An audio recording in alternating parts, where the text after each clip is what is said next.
se sentir abandonné. Ça, j'ai constaté. Je parle beaucoup plus de ma vie, vous le savez.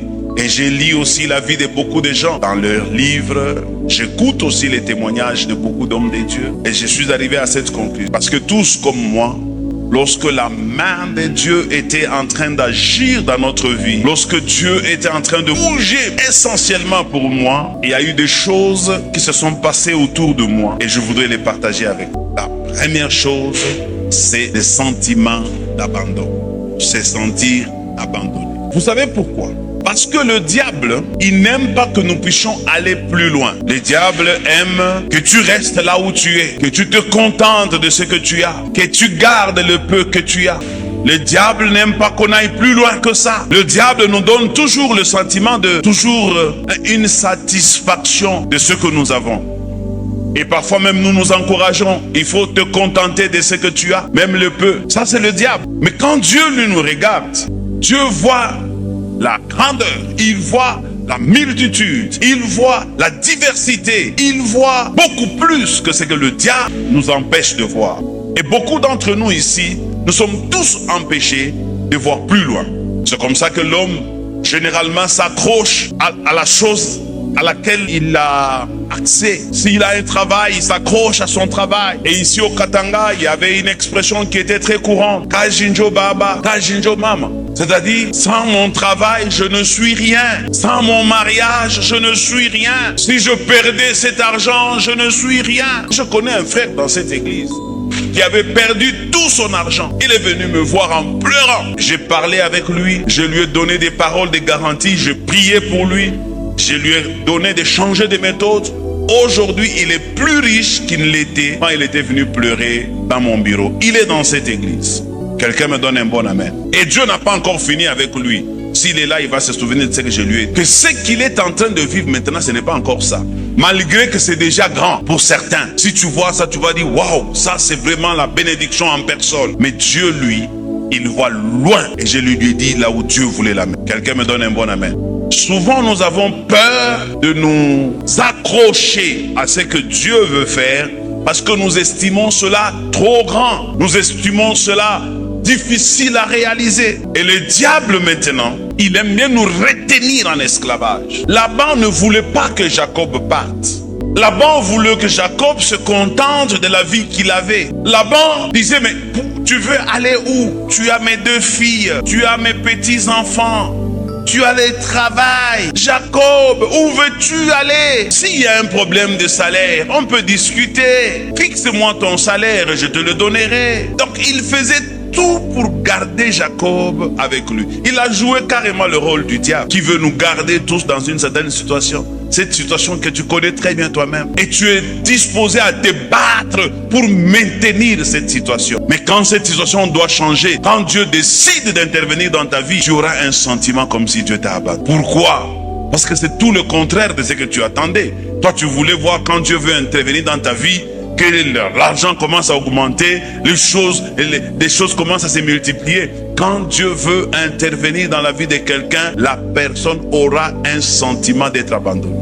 Et la plupart des grands hommes dans la Bible l'ont vécu aussi, notamment notre Seigneur Jésus-Christ. Lorsqu'il est arrivé au moment crucial de sa vie pour nous sauver, il a senti cet abandon. Et il a dit, mon Dieu, pourquoi m'as-tu abandonné? Jésus dire ça, c'est qu'il a vécu une chose très forte. Comme nous. Pourquoi? Parce que souvent lorsque le diable sait que parce que le diable il est quand même borgne dans les royaumes des aveugles. Il voit quand même quelque chose pendant que nous ne voyons rien. Quand quelque chose veut arriver, le diable voit que Dieu, parce qu'il connaît Dieu, il connaît la position de Dieu. Quand il voit Dieu s'élever, quand il voit Dieu aller dans une direction, le diable perçoit ça avant le concerner. Et c'est comme ça que je veux te préparer pour que tu ne sois plus aussi distrait. Toi, tu le verras par des signes.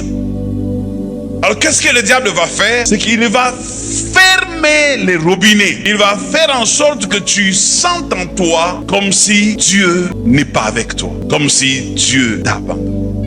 Et justement, qu'est-ce qu'il cherche? Il cherche à ce que tu te déconnectes de Dieu au moment opportun où tu es sur le point de recevoir quelque chose de la part de Dieu. Mon frère, Dieu ne t'abandonnera jamais. Même si tu peux avoir ce sentiment-là, moi je te dis ce matin, Dieu ne t'abandonnera jamais. Il ne t'a pas sorti de si loin pour t'abandonner là. Il n'a pas fait tout ça pour t'abandonner là. J'aime bien cette chanson de notre frère Mike Kalambai. Et je l'aime, chaque fois qu'on chante ça, je sens la chair de... Parce que c'est, dites tout ce que vous voulez sur lui, mais cette chanson-là, moi, ça me touche, ça me concerne. Il chante comment? Attendez, je vais essayer de chercher. Ah, comment toi tu sais ça? C'est justement ça. Kanisa kamosi kato utinga inayo bambonge mi pepe tokomi olingi ochanga iwapie. Ça c'est pour moi rien que cette partie, ça dit tout. Kanisa mosi kato utinga inayo. Bambonge, bambonge ce sont les vagues, les tempêtes dans lesquelles tu m'as sorti victorieux. Les vents qui soufflaient pour me combattre, tu m'as sorti victorieux. Je suis arrivé ici avec toi et je ne te sens pas. Qu'est-ce que tu fais? Veux-tu m'abandonner ici? Je dis Dieu ne t'abandonnera jamais. Seulement le diable travaille pour que toi tu sentes comme si Dieu t'a abandonné. Persévère. Quand les choses deviennent dures, persévère. Je reçois parfois des gens à mon bureau, ils me disent, pasteur, je ne comprends pas ce qui se passe dans ma vie. Je dis, raconte-moi. Ils me disent, papa, chaque fois quand je gêne, c'est alors que ma vie devient compliquée. Quand je prie beaucoup, c'est alors que tout se fait. Quand je donne beaucoup, c'est alors que tout devient compliqué. Vous attendez que je dise quoi? Arrêtez de gêner, arrêtez de prier, arrêtez de donner. Non, justement, ce que tu fais là est en train de produire un résultat. Parce que si ça ne produit pas un résultat, le diable ne va pas se fâcher. Si ça produit les résultats, automatiquement le diable s'élève contre toi. Il ferme le robinet. Alors qu'est-ce qu'il faut faire? Faut-il arrêter? Faut-il avoir peur de prier, de gêner et de donner? Non, exagère. Quand ça devient dur, c'est à ce moment-là qu'il faut exagérer. Quand tu sens comme si Dieu ne fait rien pour toi, alors que toi tu as tout fait pour lui, c'est à ce moment-là, mon frère, ma soeur, implique-toi totalement et de tout cœur. Que Dieu te bénisse. Alors, le deuxième sentiment qui arrive lorsque quelqu'un est sous le point de recevoir de Dieu une très grande chose, j'appelle ça, c'est le sentiment de l'isolement ou se sentir isolé.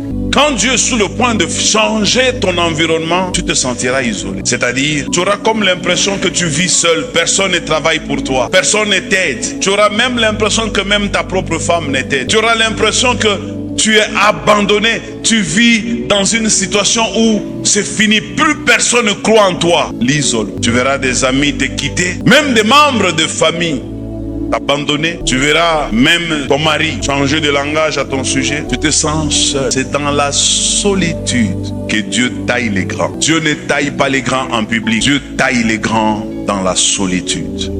Lorsque tu te sens isolé, lorsque tu te sens seul, lorsque tu sens que tout le monde n'est plus avec toi, tu verras d'autres personnes qui commencent seulement à te créer des ennuis. Tu ne sais pas même pourquoi ils t'ont créé des ennuis. Toi-même, la nuit, tu rentres chez toi à la maison, tu te poses des questions. Pourquoi tout ceci m'est arrivé? Qu'est-ce que je lui ai dit de mal? Pourquoi elle est-elle partie? Pourquoi est-il parti? Parce que, écoutez-moi bien, il y a certaines personnes qui ne sont pas nécessaires dans ta destinée. Et Dieu ne veut pas les garder autour de toi. Tu les aimes, ce sont tes amis. Tu les aimes, c'est des membres de ta famille.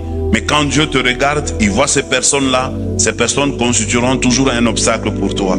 Alors pour qu'il te donne une chose très grande, il commande d'abord par éliminer certaines personnes qui ne sont pas bien pour toi.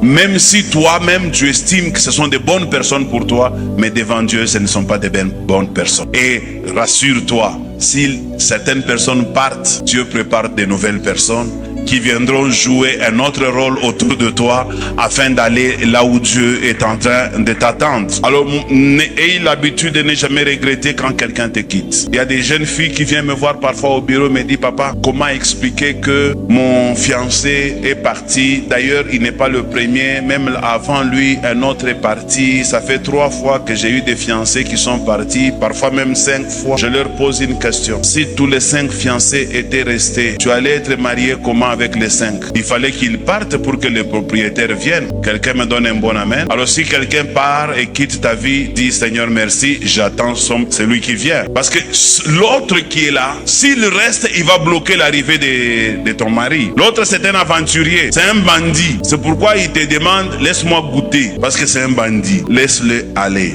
Ne lui donne pas. Après lui, il y a un autre qui vient. Et celui qui viendra est meilleur que celui qui est parti. Parce que dans les plans de Dieu, il t'a préparé quelque chose de bon. Mais toi-même, tu veux t'accrocher à ce que tu as. Parce que l'homme a l'habitude de s'accrocher à son argent, à ses amis, à des personnes auxquelles il est très habitué. Et l'homme a peur d'embrasser de nouvelles rencontres, d'embrasser de nouvelles opportunités, parce qu'il ne les maîtrise pas bien. Et Dieu aime quand l'homme se sent dans un territoire où il ne maîtrise pas bien les choses, où il est le seul qui maîtrise les choses, de telle sorte que l'homme ne dise pas que c'est moi qui ai fait, afin que l'homme comprenne que c'est Dieu qui a fait. Quelqu'un me donne un bon amen? Dans l'isolement, vous allez sentir comme si la situation devient encore floue. Moi, je compare ce moment comme le moment de la formation de Dieu. Beaucoup plus, je dirais, je compare ce moment comme le moment du vaccin. Vous connaissez le vaccin? Normalement, le vaccin, à moins que les médecins me contredisent, j'avais appris ça aussi en microbiologie. Les vaccins, normalement, contiennent la maladie.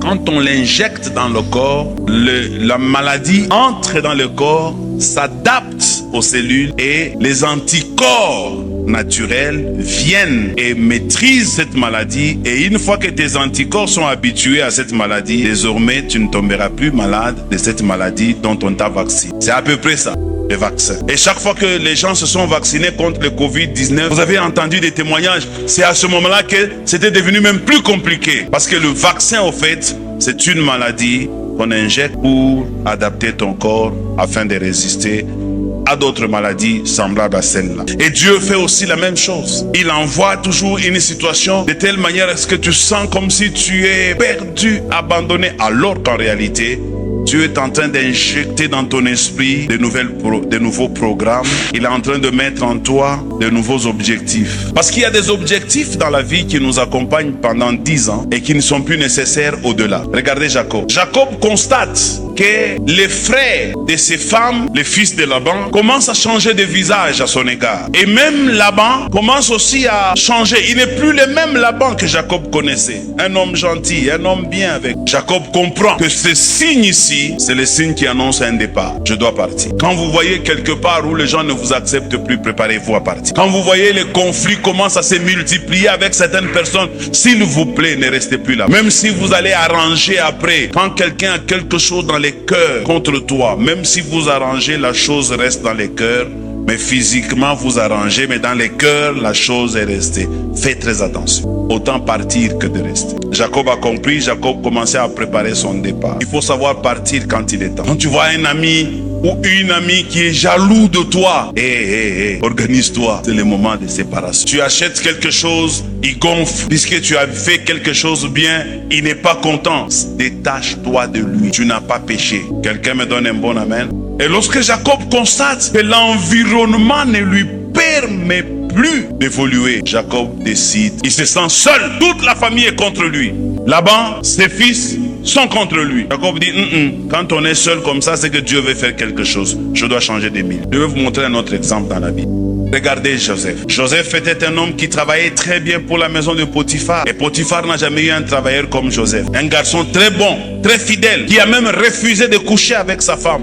Alors que sa femme s'est livrée à lui. Ça, de tels hommes, on ne le trouve pas. Mais c'est cet homme-là que Potiphar va mettre en prison. Parce qu'il est accusé faussement. Joseph, de là où il était, il devait sentir un sentiment d'isolement. Il pouvait se dire, où sont mes pères? Où sont mes frères? Ils m'ont tous abandonné. Je suis en train de traverser dans une prison où c'est un général qui m'a condamné. Quand tu as un problème contre un général, qui viendra à ton secours? Imaginez-vous ce Joseph-là dans cette prison. Si quelqu'un venait te prophétiser, si tu étais de son époque, quelqu'un venait de te prophétiser que c'est toi la future dame de Joseph. Joseph nous envoie pour te dire que quand il va sortir de la prison, il viendra t'épouser. Qui va donner sa fille à ce Joseph-là? Avec la rumeur qui circulait qu'il a couché avec la femme de Potiphar, avec la rumeur, qui peut accepter ce Joseph? Quand les choses deviennent compliquées, quand tu te sens isolé, retiens seulement une chose, que la prochaine étape qui vient, il y a quelque chose de très grand qui va bientôt arriver. Oui, quelque chose de très grand va bientôt arriver. Il y a aussi un troisième point que je vais rapidement développer, c'est que développons ce que la Bible appelle les discernements. Moi, je vais dire ça autrement. Il faut sentir le... Attendez, je cherche le correct mot. Il faut sentir le changement de l'atmosphère.